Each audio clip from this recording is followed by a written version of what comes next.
help assistance should be given to a woman in the particularly rural areas where uneducated ladies are there, where they may not have knowledge about the law, where even again as usual men or brothers or fathers they may try to dominate and they do not try to give the property even though the rights are there. Therefore, you must have the full-fledged law which should be formed in such a way that the one is the implementation and another is introduction, this amendment of the law. Both should go together. Now, we have got a very learned and dynamic law minister. He is also of the same view that yes, our party and our government are very much determined to have this law, and definitely under his guidance there is going to be a very effective law. And besides the law, there is going to be a very effective mechanism by the government will be formed in such a way throughout the country, where in the rural areas where the unfortunate women are there, where they are suffering, the government will come without having red tapeism. Here I would like to say, why red tapeism? Even though there is a law, even though the government wants to help a common man, poor lady, still things won't take shape. Even a government officer, advocate may not do unless he is also given some legal fees maybe. So therefore, a woman when she is given the right, government must ensure that a free legal assistance should be given and see that this act is implemented very effectively and given it. And sir, one more important thing is the harassment in this connection. The harassment also is going on very seriously, particularly these days. If you see the stories in the newspapers, there is real facts, and also TV serials, of course, mostly they are actually based on the real life. So how a lady or a girl or a female is really harassed by their family members, they may be co-sister-in-laws or in-laws or husband or whoever may be, which really tears come from eyes. So there should be again a full-fledged system should be developed.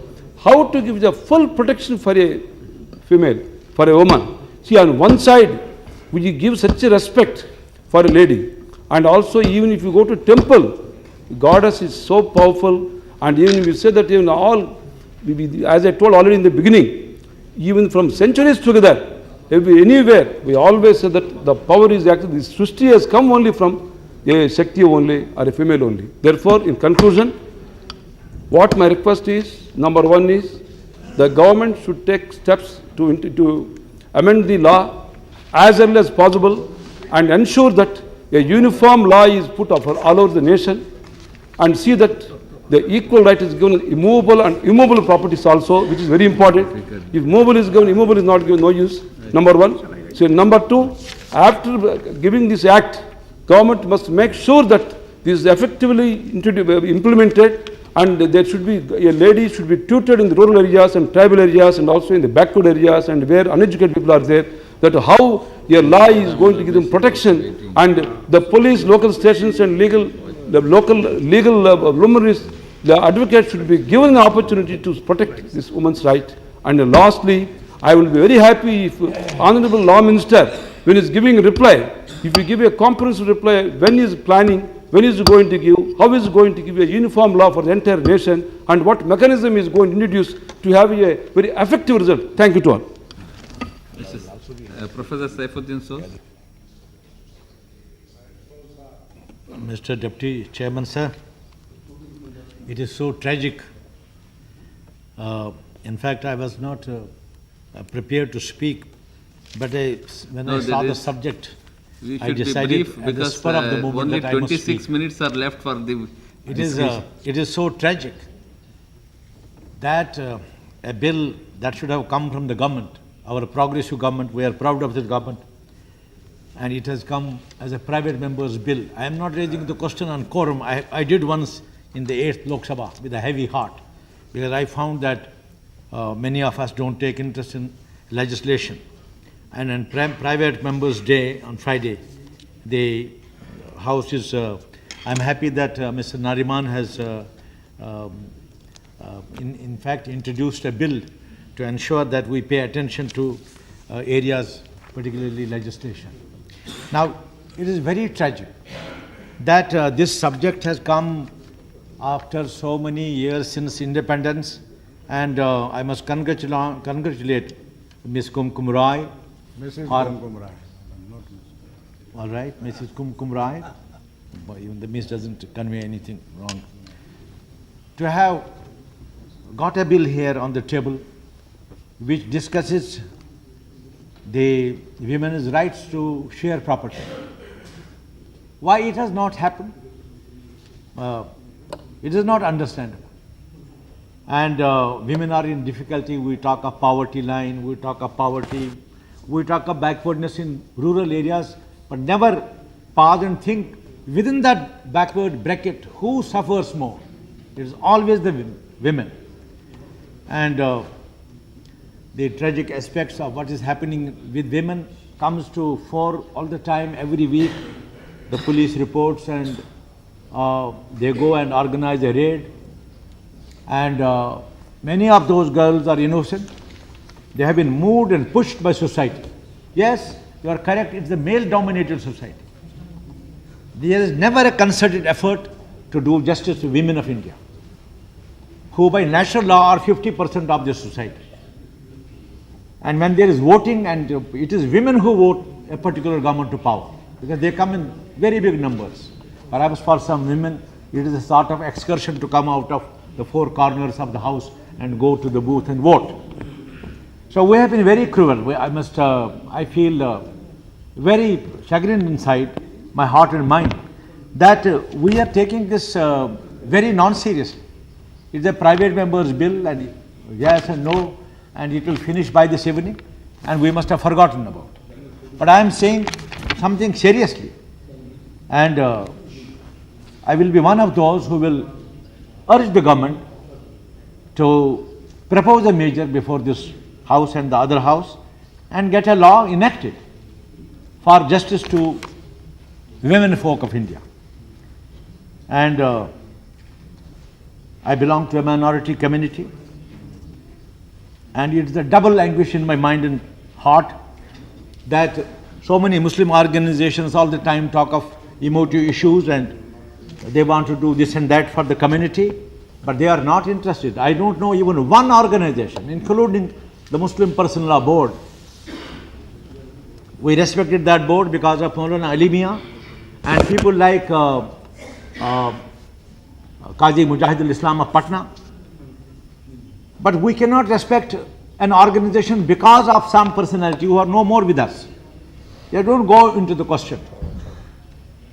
She has rightly mentioned in the preamble that the minorities and tribals and others are particularly in difficulty. And they are in difficulty. Let me speak for my community. The Islamic laws provide for proper share going to women. It's not being given. Then they will talk of so many issues and they will not care for the Islamic injections. So therefore it reflects on the working of such organizations who don't go and who don't even propagate and who don't raise a voice. But now when I am on my feet, I am speaking for all women of India. But I was drawn to this reference to my community because you mentioned that minorities are in difficulty. Yes, Muslim community is in difficulty. Muslim women are in difficulty because Islam gives them full share in immovable and movable property. And in fact, the injunction is so clear. And I don't know why these organizations who are mushrooming in India bringing in questions related to Muslim community, but they do not stir up and see what are the Quranic injunctions for inheritance of property. So I salute you for this bringing in minorities and the tribals in this question. So in the majority community also, women are not safe and women are not respected and women are not given property, full share of the property. So therefore, Mr. Deputy Chairman Sir, with this anguish in my heart and mind, I urge you also, because you hold a very important position, the government, we must all urge the government to get a bill before us proposing share to women, full share, equal share. Islam has the share has to be there, but according to Islamic law, it may not be full share with the boy. But that can be look into because the ijtihad is there.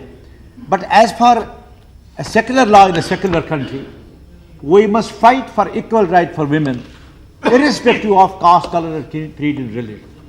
And before that law is, bill is brought before us, and before enactment is made, I would urge the government to raise a voice, because government leads the whole nation. And the Prime Minister particularly, he is leader of the nation. There must be an awareness program sponsored by the government that women deserve justice. They deserve share in the property. They deserve equal share with men. Thank you very much. Sri Polly S. Nariman. Permitting me to intervene in this debate. I fully support the sentiment expressed in the statement of objects and reasons of this bill. There are many aspects of the sections in the bill which perhaps require a great deal of more consideration, but I think the most important aspect of this bill is in its statement of objects and reasons, and I can find no exception to anything that is said in the statement of objects and reasons which goes against either current sentiment or the Constitution. Sir, we profess equality. We, from the housetops, we always speak of the equality of the sexes, but in practice, I'm afraid, we are found wanting. And it is now more than 50 years, and it is about time that the government was alerted, this government particularly is alerted to the importance of having a comprehensive measure which would subserve both Article 14, Article 15, which says special provision may be made for women and children, and also Article 44, about which there's a lot of controversy about a uniform code. I think the least offensive manner in which a uniform code could be introduced is through a measure of this sort, namely the property rights of women and girls, which should be equal to that of men.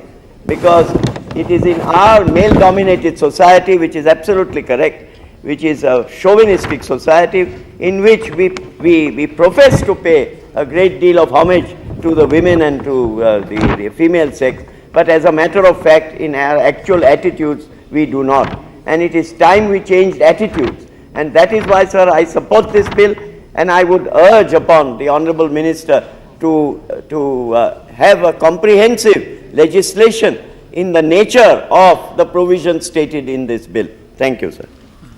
Sri Jairam Ramesh. Mr. Deputy Chairman, sir, I rise to support the bill that has been introduced by Mrs. Kumkum Rai, and I would like to bring 3 or 4 issues to the attention of the Honourable Law Minister who is present here. I'm also pleased that we have a former Law Minister seated amongst us, and a person who might have been Law Minister who just spoke before me. So we have legal luminaries here who would perhaps have far greater knowledge of the law than I, but I would like to make 3 very specific recommendations and suggestions for the consideration of the Law Minister.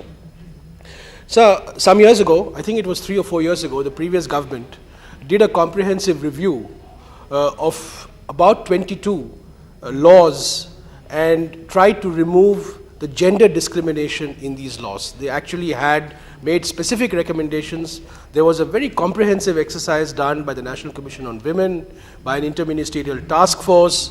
Property, of course, was one of the elements dealt with in this exercise. But this was a very comprehensive exercise that was done, I think, between 2000 and 2002 to look at major laws in this country and to address the problems of gender discrimination.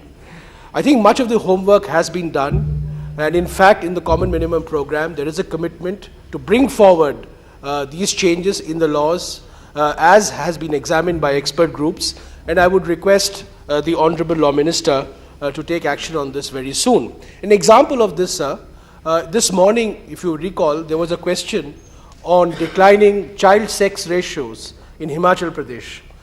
This is not true only of Himachal Pradesh. This is true of Punjab, it's true of Haryana, it's true of Chandigarh, It's true of Delhi, where alarmingly in the last 20 to 25 years, this is the most prosperous part of India, but yet this is also that part of India where the number of girls to the number of boys has been steadily and alarmingly declining. And one of the reasons for this, as you know, as we discussed this morning during question hour, is female feticide. Now, previous governments have passed laws to deal with sex selection, to prohibit the widespread proliferation of sex selection clinics. But if you look at the laws as has been done by the previous government, if you look at the laws, the onus of proof is on the woman, who's actually is the mother. It's not really on the doctor. The punishment really falls upon the family, which in effect really means falling on the mother, because she is the person being penalized for actually indulging in this act of feticide. I'm sure that was not the intent of the lawmakers, but the way this legislation has come out, it allows the doctors to go scot-free and penalizes the woman who unfortunately is not the master of her own choice as far as childbearing is concerned in this country still. But this is an example of a very important progressive social legislation where there is still inherent and ingrained gender discrimination. And therefore, I would urge the law minister to bring this exercise forward and come to the House with bringing forward these laws and removing the inherent basis of gender discrimination. Secondly, sir, again, if you look at the Common Minimum Program, there is a commitment that the government will come forward with legislation, if legislation is so required, to ensure that assets that are transferred as part of government programs, whether this is house sites, whether this is tree pattas, would be in the joint name of both the wife and the husband of the household, as the case may be. Now, some states, you may recall, sir, your own state of Karnataka, passed this law 2 years ago, and in Karnataka, rural housing pattas are in fact given in the name of both the woman and the man, both the husband and the wife. Now, such a comprehensive exercise, again, I think is called for. We spend huge amounts of money in asset distribution programs through the Ministry of Rural Development. As I said, there are tree pattas involved, there are house sites involved, there is ownership over community water well sources, and now increasingly there is also ownership of sanitation facilities as part of the total sanitation program. So I think wherever government assets are involved, wherever ownership of government transferred assets is involved, ownership should be in the joint name of the husband and the wife, and this again is something that the law minister could come forward with. So finally, I think if you look at the statute books, India is full of progressive social legislation. It's not that we have not come up with social legislation. If you look at the things like dowry, combating atrocities on women, if you look at, for example, enforcing the minimum age of marriage, the problem really does not lie in the absence of social legislation, but perhaps increasingly the problem really lies in the enforcement of the social legislation, in the awareness of that social legislation, and making a public movement on the existence of social legislation and bringing this on the political agenda. I think all political parties really have failed in this regard. We have not had the enforcement of social legislation. For example, to give you a very simple example, sir, no political party really makes an issue of transgression of the law relating to minimum age of marriage for girls into a major political issue. This is sought to be explained away by the prevalence of poverty and backwardness in many parts of India. I think this is simply unacceptable. Where we have progressive legislation, it really lies, the onus of proof really lies on political parties and the government to ensure that these laws are actually enforced. So I would plead with the law minister that in addition to bringing forward social legislation, he also initiates a major program in which the government is a partner with civil society to increase public awareness of social legislation and also create a public environment, a general environment in which enforcement of social legislation is seen to be a very important political task. Thank you. Sri Sharad Kumar. I raise to support the bill brought by Srimati Kumkum Rai. I am really happy to participate in such a bill, which is of very great importance to our nation. Sir, as you know, the Hindu mythology or the philosophies respect women, and women are held in high esteem in our society. But as days have gone by, we have come to a stage in our society where women are not given the equal rights that they should be given. The man gets married to the woman and the woman bears children, and then she's got all the responsibilities. The man goes hunting for his livelihood, brings back money, that's all about it, and the woman in the house, she takes care of the children, educates them, gives them the base to develop themselves in society. And then she's got all the responsibility, takes up all the responsibilities in bringing up the children for the future society, the benefit of the children, the future of their family. They do all this. And where it comes to property rights, the woman is totally left behind. The man himself, we should be ashamed to say that we should give equal rights in every other way, but not the property, we should be ashamed. So here I'd like to place on record in 1990, our party leader, Dr. Kalinga Karunanidhi, when he was the then Chief Minister, brought a bill for equal rights in property for the very first time. It was about 14 years back. And this should be made nationwide now. It is at least now that we have awakened to the fact that women should be given equal rights in property.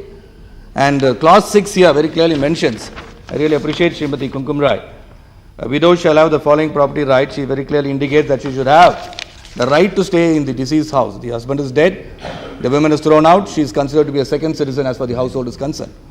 I think she should be given all the respect that she should be always given, because she has borne the children of the man there, and the family looks at her as though she is a widow. And when a widow, I think we start disrespecting a woman when she becomes a widow. I think this should change. This can only change when you have effective laws in the country. I'm really happy that it has come up in a stage where all the political parties, very rightly put by Jairam sir here, that we should come about in a great implementation of this law. It should be taken very seriously by all the political parties.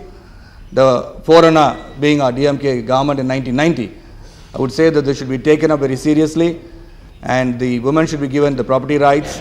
I think the man in the society should think about this very seriously, and we should educate the system, entire system. The society should be educated. We should spend more money in educating this, and we should take it up in a big way to educate the society in bringing out the equal property rights to women. Sir, looking into the constraint of the time constraint that we have here, in conclusion, we welcome the bill on our behalf, on the party's behalf, and it's a wonderful bill to have been brought to this house today, and we let us all unite in this cause to bring this as a legislation. And rightly put by Subramanian Reddy ji that implementation is very important. All the laws are enacted in Parliament, but the failure comes in implementation part. I think the implementation of this law should be very strictly adhered to. I'm very happy that the former law minister and the current minister is also here, and will take cognizance of the fact that we are for the bill and we should support the bill, and I think this should be done at the early possible way. Thank you. Dr. Prabhat Thakur. धन्यवाद सभापति जी। मैं doctor कुमकुम राय द्वारा प्रस्तावित महिलाओं और बालिकाओं के संपत्ति अधिकार संबंधी विधेयक के समर्थन में कुछ कहने के लिए यहाँ अपने विचार प्रस्तुत कर रही हूँ।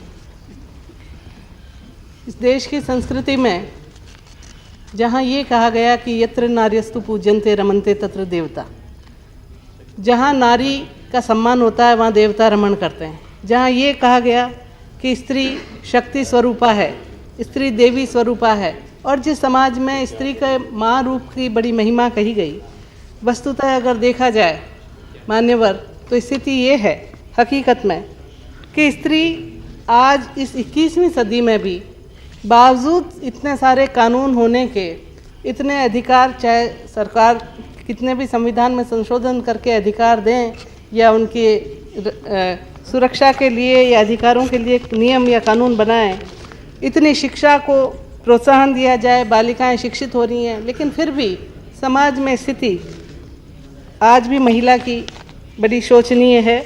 और कई ऐसी जगहों पर भी जहाँ अच्छे खासे शिक्षित परिवारों में भी महिलाओं का शोषण है, उत्पीड़न है, उपेक्षा है, और वो अपमानजनक स्थिति इसलिए उन्हें झेलने के लिए वो विवश हैं क्योंकि उसके दो प्रमुख कारण हैं। वो उसमें एक प्रमुख कारण तो है शिक्षा का अभाव। शिक्षित पूरा न होने पाने से और आर्थिक दृष्टि से पूर्णतया आत्मनिर्भर न हो पाने के कारण ये महिला की स्थिति हो जाती है कि उसे लगता है कि अब उसके सामने इस शोषण को स्वीकार करने के अलावा कोई स्थिति नहीं है। जो कि एक बड़ी ही शोचनीय स्थिति है और अच्छे खासे पढ़े लिखे परिवारों में स्थिति है। जैसा कि अभी मुझसे पूर्व एक मेरे साथी डॉक्टर जयराम रमेश जी ने भी कहा, ये बहुत ज़रूरी केवल सरकार का ही ये उत्तरदायित्व नहीं है या केवल कानून बनाने से भी नहीं होगा। इसके लिए सामाजिक जागृति और चेतना की तो बहुत ज़रूरत है ही। समाज को ये आज इस जागृति के अभाव में भी आज भी सबसे अधिक कन्या भ्रूण हत्याएं हो रही हैं। क्यों हो रही हैं? क्योंकि आज भी पुरुष से कन्या का दर्जा कहीं बहुत कमतर आंका जा रहा है। महिला अपने आप में ही इस समाज में, इस देश में एक पिछड़ा वर्ग है। मैं ये कहना चाहूँगी, महिला वर्ग अपने आप में एक पिछड़ा वर्ग है। शायद इसी बात को राजीव गांधी जी ने तब पहचाना था और महिलाओं के सशक्तिकरण के लिए उन्होंने ज़रूरी समझा कि उनका राजनीतिक सशक्तिकरण भी होना चाहिए। और उसी का नतीजा है कि पंचायतों में, नगर निकायों में, निगमों में महिलाएं को आरक्षण मिला है। लेकिन ये प्रक्रिया तब तक अधूरी है जब तक लोकसभा और विधानसभा में भी उनको इसी अनुपात में आरक्षण नहीं दिया का विधेयक जब तक पारित नहीं हो जाता, तब तक राजीव गांधी जी की वो परिकल्पना अधूरी कही जाएगी। तो महिलाओं को आज ये ज़रूरी है। मुझे खुशी हुई, मेरे और साथियों ने भी महिलाओं के सशक्तिकरण की बात कही। ये विधेयक पारित होता है तो महिलाएं का सशक्तिकरण होगा और महिलाएं सशक्त होंगी, जिसके लिए और ये जो समाज में कन्या भ्रूण हत्या का ये जो भेदभाव के तहत कन्या भ्रूण हत्या की जो आज भी शिक्षित समाज में भी कन्याओं की भ्रूण हत्या हो रही है, जिससे कि एक सोसाइटी में स्त्री पुरुष के अनुपात में एक भारी असंतुलन का भी खतरा आगे पैदा होने वाला है। क्या स्थिति है? क्यों है ऐसा? जबकि महिलाएं हर क्षेत्र में अपनी योग्यता प्रमाणित कर रही हैं, लेकिन फिर भी आज लड़की और लड़के को, पुत्र और पुत्री को समान अवसर समाज में फिर भी नहीं दिया जा रहा है। फिर भी उसे एक दूसरे दर्जे की नागरिक के रूप में ही उसके साथ में व्यवहार किया जा रहा है। लड़कियां शादी के बाद में आज भी समाज में एक कॉन्सेप्ट है, ये विचार है कि वो पराया धन है, जबकि लड़की पराई होकर के भी पराई नहीं होती।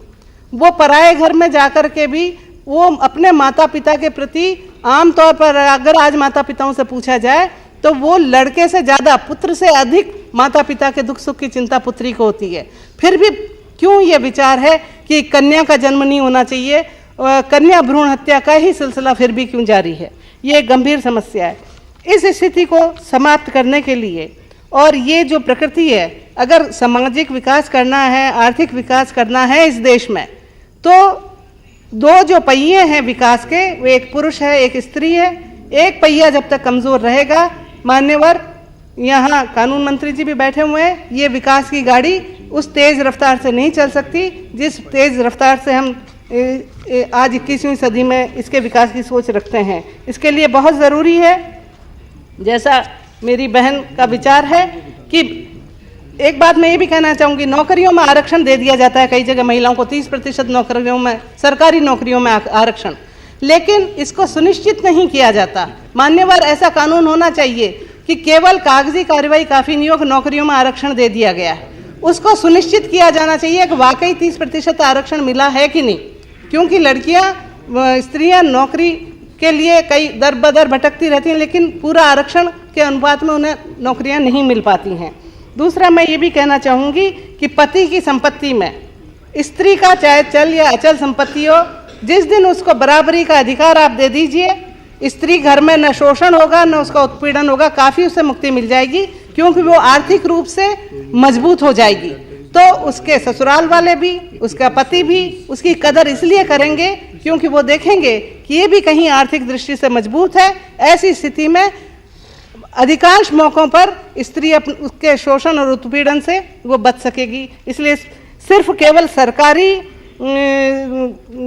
सरकार के द्वारा ही पट्टे और ज़मीन दिए जाएं, उसी में पति के साथ पत्नी का नाम हो, इतना ही केवल पर्याप्त नहीं है, बल्कि पति के नाम की जो भी चल या अचल संपत्ति हो उसमें पत्नी की बराबर की भागीदारी होनी चाहिए, ताकि स्त्री का अपने परिवार में एक उसकी एक शक्ति बने और उसका एक मजबूत स्थान बने।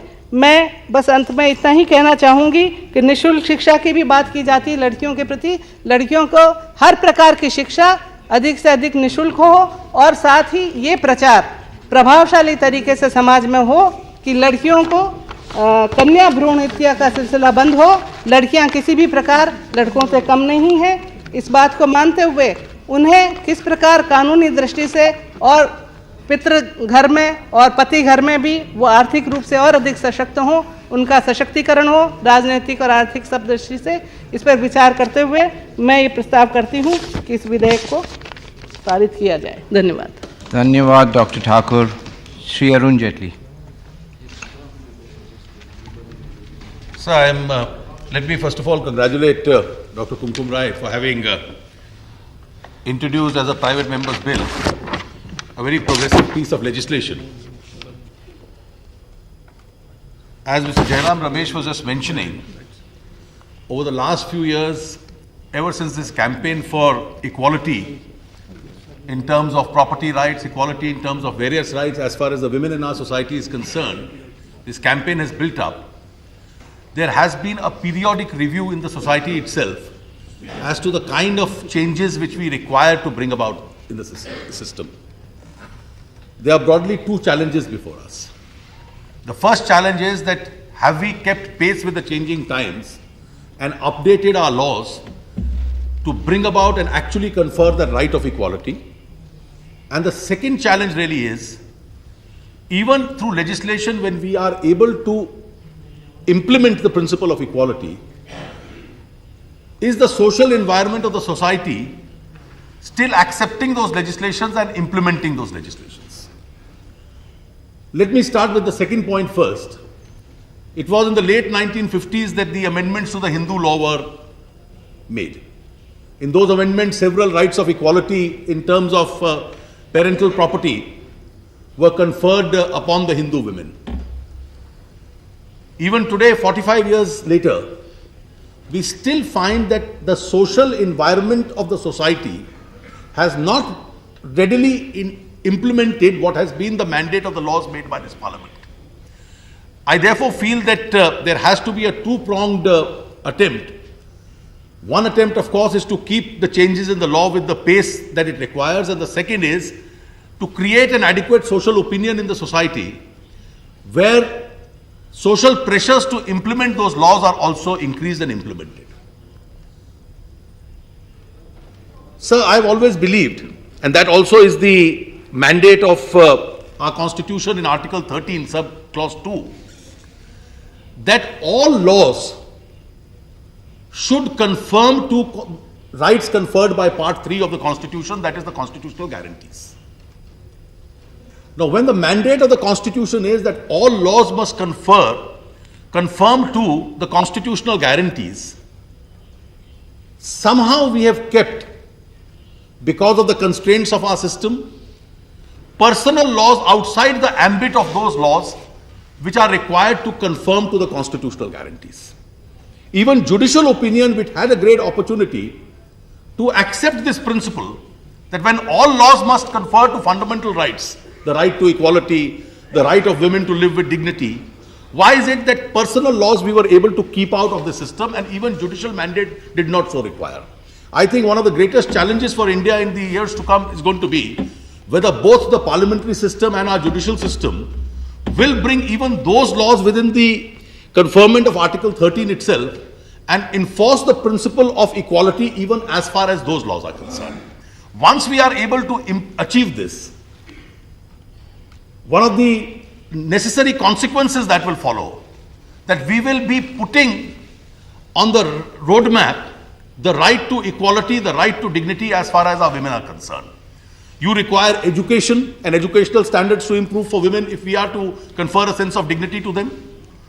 You require to confer a certain element of income upon them so that they are in a position to earn. You also require to confer a right to property as far as women are concerned.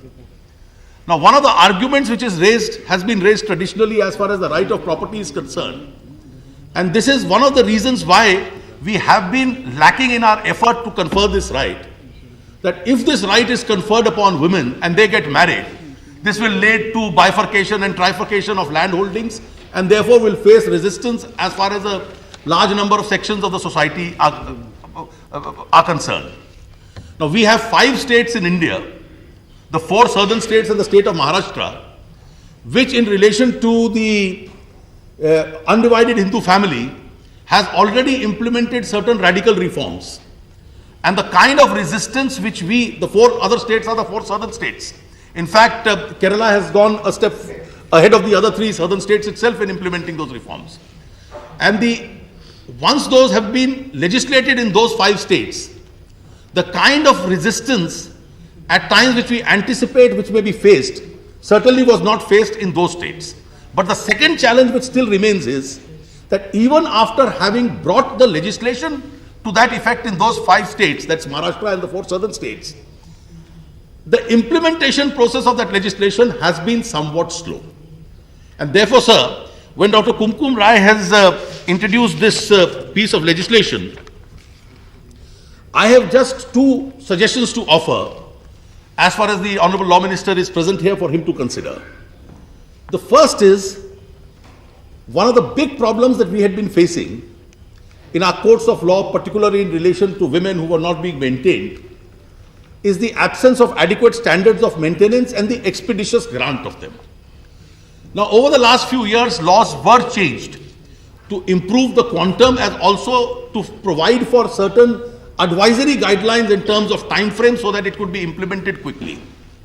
I think it requires to be studied whether the implementation of what this parliament has mandated is actually taking place or not, or is the process still very slow.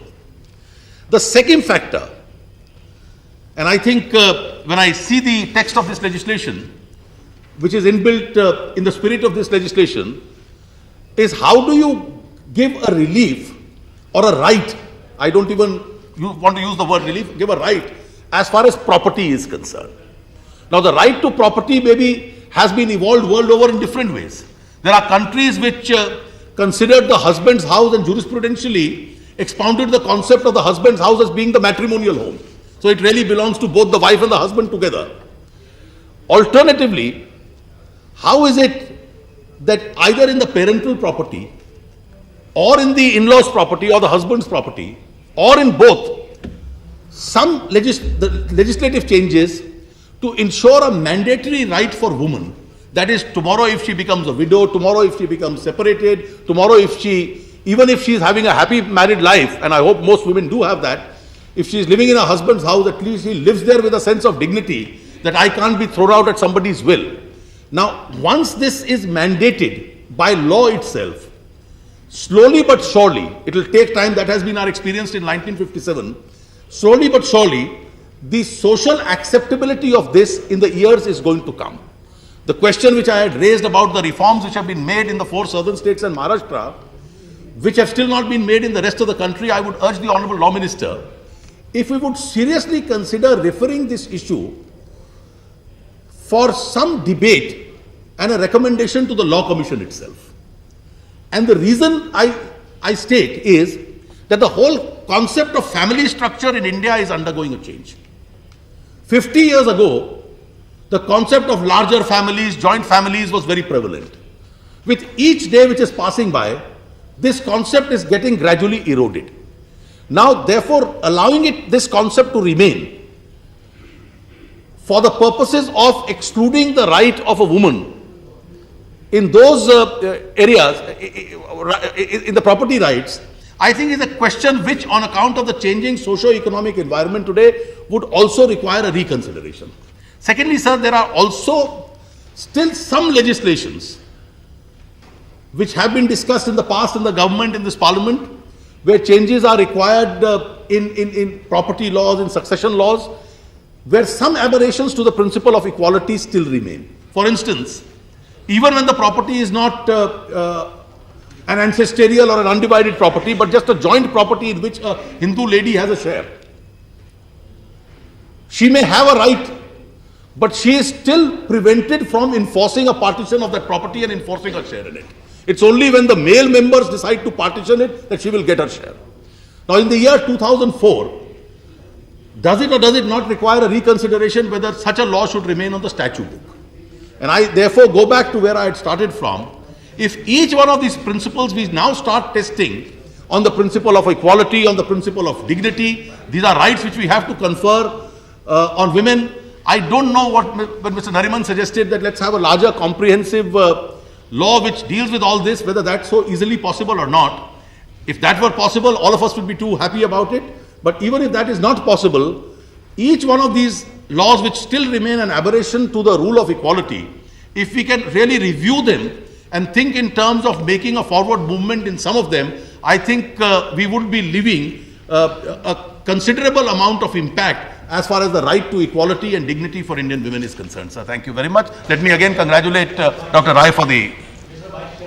Thank you, Sri Jaitley.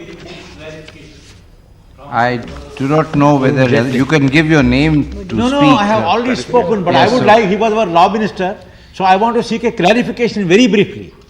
Sir, if you go for a comprehensive law and start thinking of giving these rights to inherit property from the father's property and then the property of in-laws, it will take a very long time. Here and now, I think that is the spirit of the bill. We want a woman to inherit her father's property alongside her brothers. So when you bring a comprehensive legislation, it can become part of that. But the spirit of the bill is that we ask for, women to inherit property of their fathers. So limited to that, then you can have a law very immediately. Otherwise, if you want a comprehensive reform for the whole country, bringing in all sections, it will delay, it will cause delay. You have already said that there has been lot of delay. So this is my submission to you. Would you like Thank to you. react very briefly? No, because Thank you. Thank you, Ms. Jaitley. Shri Dharampal Sabarwal, please. नहीं गलत बोल तरीका गलत है ना this is not parliament इस विषय पे जो चर्चा हो रही है उसमें मुझे भाग लेने का अवसर दिया। मान्यवर, हमारा समाज जो है वो पुरुष प्रमुख समाज है। अगर हम इतिहास को भी देखें तो हम मिसाल देते हैं राम राज्य की। राम राज्य में पुरुषोत्तम राजा राम,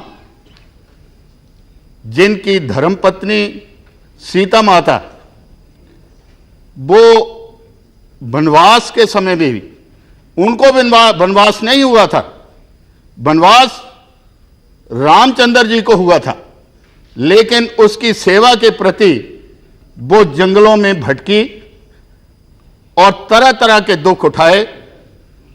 उसके बाद भी जब वो वापस वनवास से अपने साम्राज्य में आई तो उसकी परीक्षा ली गई, अग्नि परीक्षा ली गई, और अग्नि परीक्षा के बाद भी सीता माता को एक अबला नारी जो गर्भवती थी उसको उस राम राज्य में भी जंगल में छोड़ दिया गया।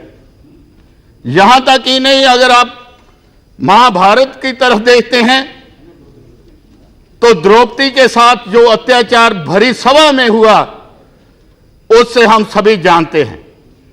तो ये पुरुष प्रमुख जो हमारा समाज है उसमें आज भी नारी की जो दुर्दशा हो रही है। मान्यवर, हमारे इस समाज में नारी को और दलित को पाप की संज्ञा दी जाती थी। जब देश आजाद हुआ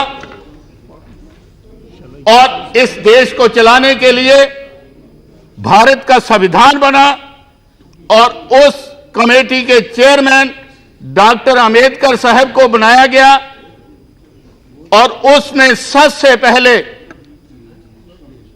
दलित और नारी को वोट पाने का अधिकार दिया गया। राजीव गांधी जी ने भी जब देखा है कि राजनीतिक तौर पे भी नारी को अभी कोई अधिकार नहीं मिला तो उन्होंने भी कॉन्स्टिट्यूशन के थ्रू और नारी को राजनीतिक अधिकार भी देने के लिए पहला कदम उठाया। और आज भी अभी जो शंका की बात की जाती है कि नारी को जो रिजर्वेशन है वो विधानसभा और लोकसभा में नहीं मिलनी चाहिए, ये ऐसी बातें जो हैं वो समाज में अब ही नहीं बड़े पुराने समय से होती रही हैं। मान्यवर डॉक्टर कुमकुम जी ने जिस भावना से इस विधेयक को पेश किया है, मैं उनका हार्दिक धन्यवाद करता हूं और सराहना करता हूं कि अगर नारी को उसकी पैतृक संपत्ति से और लड़की को उसकी पैतृक संपत्ति से और उसकी ससुराल की संपत्ति से अगर उसको पूरा अधिकार मिलता है, तो आज जो ये समस्या दहेज की है ये भी कम हो सकती है। और इसलिए आज जो दहेज की प्रथा चल है उसके बारे में आप जानते ही हैं, हम सब जानते हैं कि किस तरह से औरतों को जला दिया जाता है और कन्या भ्रूण पैदा होने से पहले ही गर्भ में उसको खत्म करने की कोशिश की जाती है।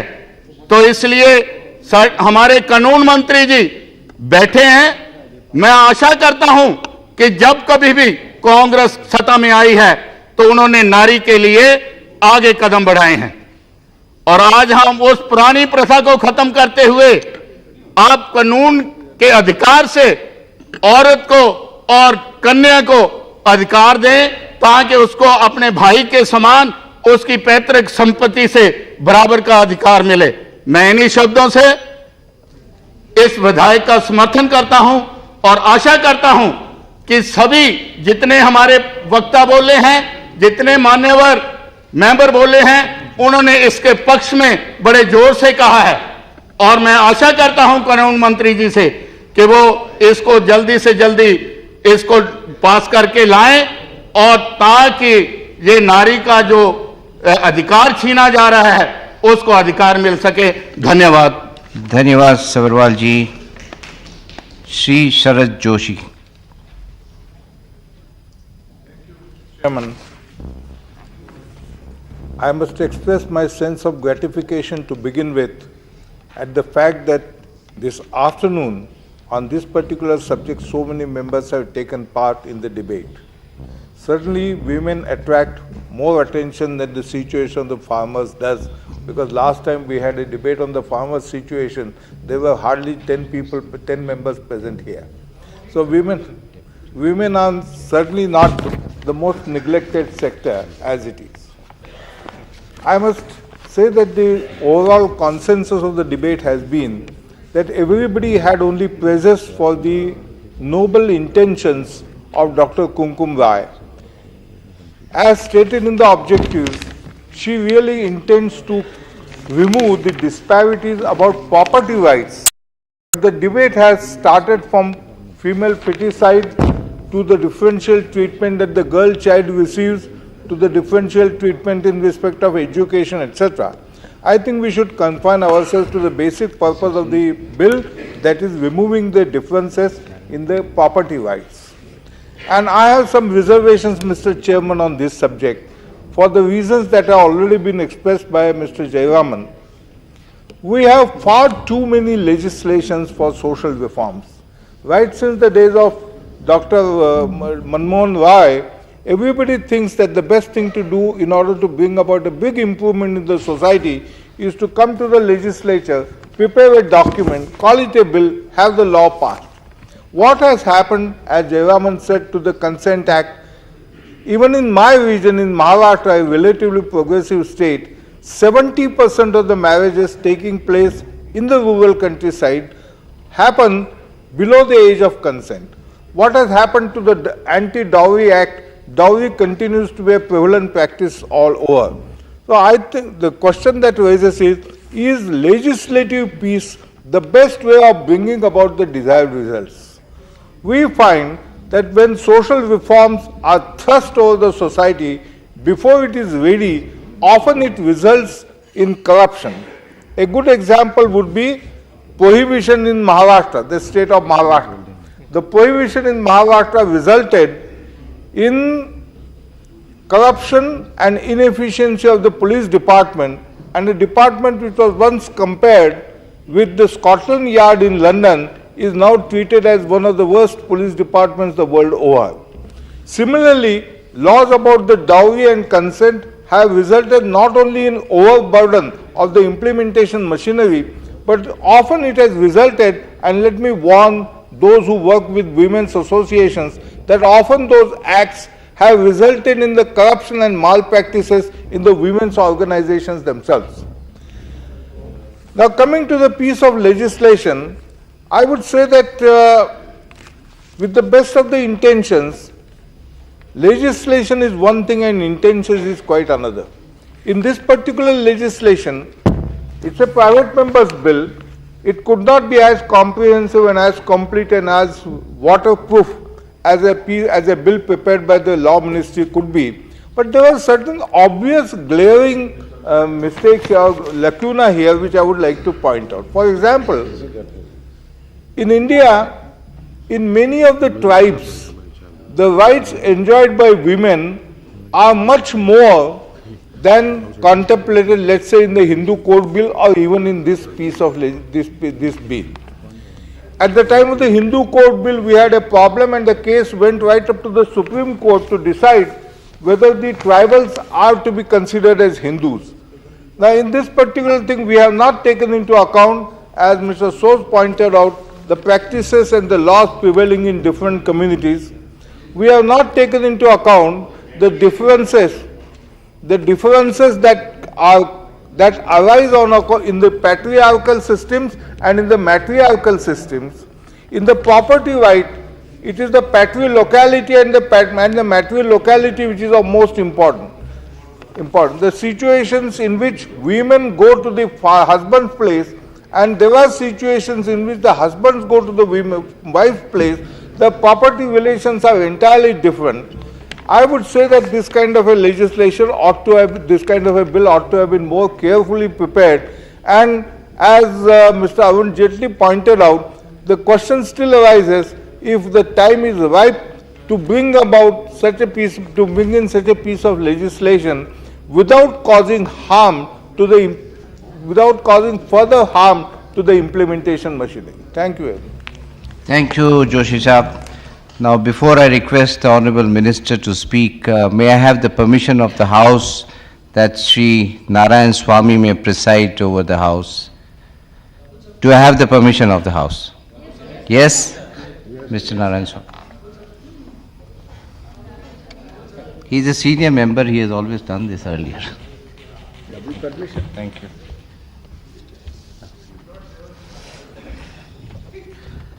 Honorable Minister will reply to the bill.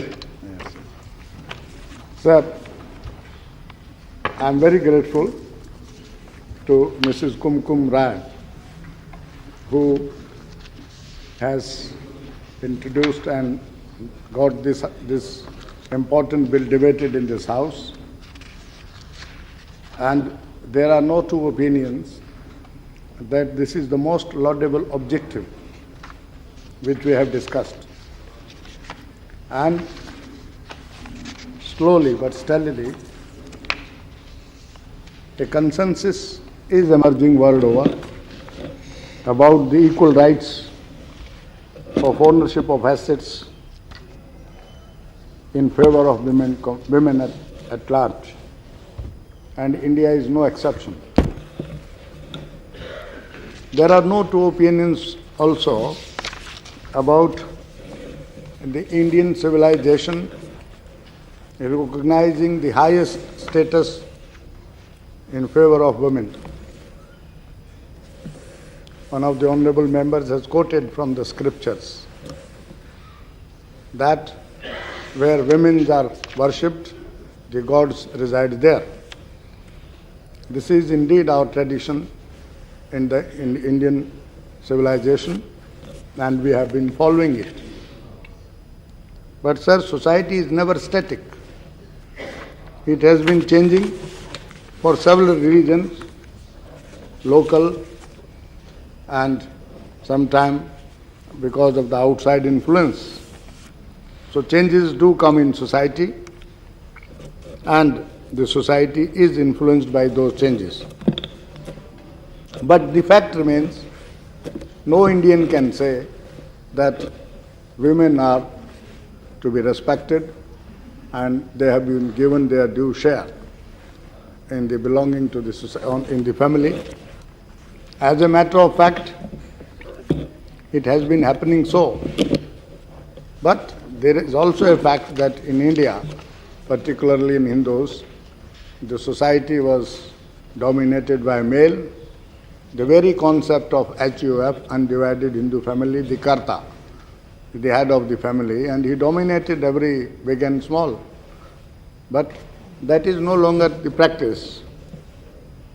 Immediately after independence and after the advent of Constitution, you saw a glorious change in Hindu mind. We were governed by old and ancient Mitaksha and Daya Bhaga of Hindu law. The first Prime Minister of India, Pandit Jawaharlal Nehru, was a revolutionary leader. He brought the revolutionary changes despite the very strong opposition within the Hindu community and brought the Hindu Code Bill. Those of us who remember those days, it was seriously opposed within the Hindu community, and Panditji was attacked. Here is a man who is going to destroy the Hindu religion. But he had a scientific temper and he passed the package, Hindu Marriage Act, Hindu Maintenance Act, Hindu Succession Act, and that has shown what kind of changes can be brought in a society which is willing to reform. And it has gone very much in favor of the women because they have certain rights accruing to them under those statutes. We have a pluralistic society. Fali has gone. Everybody who knows the law, we have different law for different religions. We have a Hindu law for Hindus. And Hindus are defined under the definition of the Hindu laws. We have Muslims who are governed by personal law and which are mostly not codified. We have Christians. Christians are governed by Indian Succession Act, and so are Parsis. Though prima facie different religion now, but historically Muslims and Christians and Parsis had a common founding father. You go to Abraham, go to Moses, and so on. Yet they have different laws, personal laws. And those of us who know a little bit of history of codification of law in India, go back to the Charter Act 1833. When India was governed in princely states, it was Lord Macaulay and his team of jurists from Britain who came to India and gave a uniform system of laws in India and uniform system of courts in India. And when they sat to examine, I remember, and I vividly remember the words of Lord Macaulay, when he said, this is a country which requires uniform laws, because it's a country where are different kinds of law in different parts of India. There were states, each state is its own kind of laws, and in India the ancient law was the Dharma Shastra. Where there was a Hindu state, it was according to Dharma Shastra, whatever the Dharma Shastra was prevalent, and Dharma Shastra was a system of administration of justice according to scriptures. You had in some Muslim states, you had the Muslim personal law as well as Muslim laws in those states. But when the Britishers felt that this is a country which needs a uniform system of laws, then a Charter Act 33, yes, Lord Macaulay said we would like to have a uniform law for this country, but uniform only to that extent where it is possible. This is a country of diversity, pluralistic society. We will not go into the personal law of Hindus and Muslims. This is recorded in the debate of Charter Act 1833.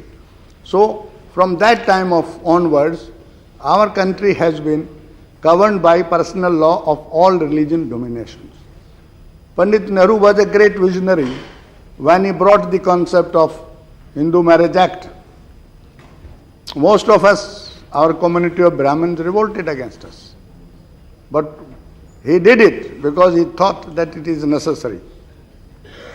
Recently, when I was minister earlier, the Christians also came forward, and Parsis also, Panchayat, came forward. They wanted amendments in their personal laws, and we readily did it. We had 2 or 3 occasions when the Muslim personal law was codified. In 1937, I clearly remember, all Muslims were brought under one umbrella, was the Shariat Act 1937. Thereafter, there was another a campaign in favor of the Muslim women. Maulana Ashraf Alvi Thanvi, he was a great revolutionary. You remember that. He launched a campaign in favor of the right of Muslim women, and he said that they should be given right to divorce. So 1939 Act, passed in British days, was the second measure of codification of Muslim personal law. It was third time that I brought a law in this parliament, law relating to the rights of Muslim divorced women. People couldn't understand it properly. There was a lot of controversy that this is a retrograde law, but the Supreme Court recently, 5 judges have upheld as the laudable law which was passed. Because something was given concretely to a woman, which had absolutely no defined law under any statute. The difficulty arises for the courts to define a law and interpret a law when there is no statute book. You simply assume whatever you say, they have to interpret it. So codification is necessary. That is why each time when we talk of equality, I am second to none in giving better deal to the women, because they are most suppressed. Suppressed for, I told you, for historic reason. Girls were not given education earlier, nobody disputes it. What was the reasons I cannot tell you, but today the mindset has changed.